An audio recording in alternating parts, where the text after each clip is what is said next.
Welcome. In front of me is a OnePlus Ace 3, and today I will show you how you can enable and set up your Do Not Disturb mode.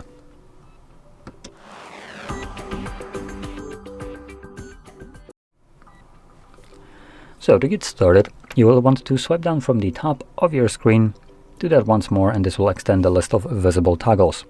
Now here you will find Do Not Disturb mode. If it's not visible on the first page, it could also be visible on the second page, or you might need to add it by clicking right here on these three dots and then selecting Edit Tiles. Once you find your Do Not Disturb mode somewhere in here, you can just click on the plus next to it, and you can see this adds the toggle. You can now go back and you should have access to it on all of the pages. So again, once you see this toggle, first time around, we're going to hold it. And this quickly takes us to the settings. Now, OnePlus, along with Realme and Oppo, are pretty terrible when it comes down to user settings. There is still some, but this is piss poor excuse for like settings, to be honest.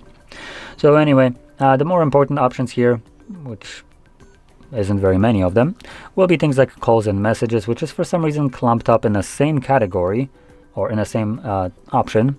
Most phones have the options separated, so you can choose for both of them different options, but hey, why have more or even default settings where you can just remove them? So in here we have options like calls and messages, so no one can call you, everyone, contacts, or favorites. Now whatever you select right here, just know there is additional toggle for calls itself and only calls, which allows you to, when checked, receive calls from someone who would try to call you twice within a 3-minute period. When they do that, they will bypass whatever you have selected right here.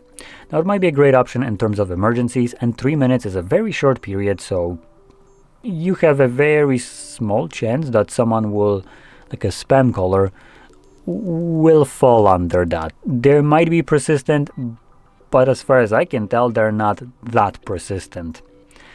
So this could be a great option for emergency purposes. And lastly, we have the schedule mode right here, which allows you to select a fully automatic schedule, so the mode itself will turn on and off automatically at a provided day of the week and start and end time. If you're planning to use this, just make sure it is toggled on in here like so. You don't need to do anything extra, and you can have multiple running at the same time by just clicking on the plus and creating them.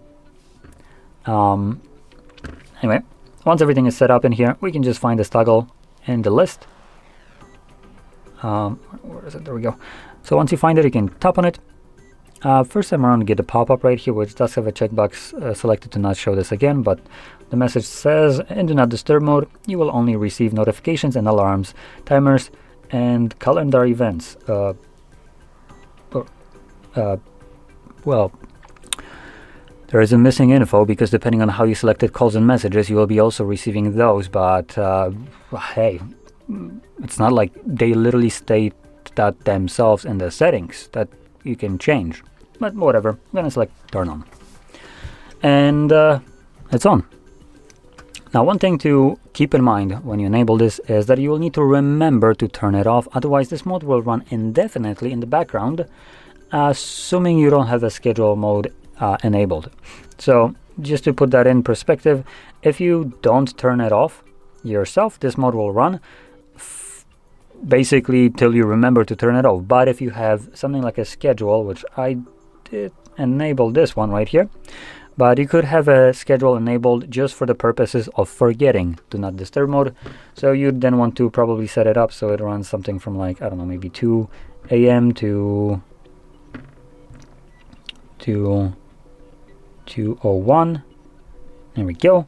So it will run for just a single minute every day of the week, which is fine. And the way it's set right now, if I forget about the Do Not Disturb mode at 2 a.m., my phone will try to attempt to turn it on, which it would already be running, so it does nothing. But then 1 minute later, the mode is running, so it's going to turn it off. So it's a kind of a problem solving that most phones just have added this option normally, so you can just, you know, set up a timer for how long this mode will run or ask every time or stuff like that. But here you need to go roundabout ways to kind of mitigate this problem, assuming you tend to forget. If you don't, then this option is kind of useless. Anyway, with that being said, hopefully you found this very helpful. And if you did, don't forget to hit like, subscribe, and thanks for watching.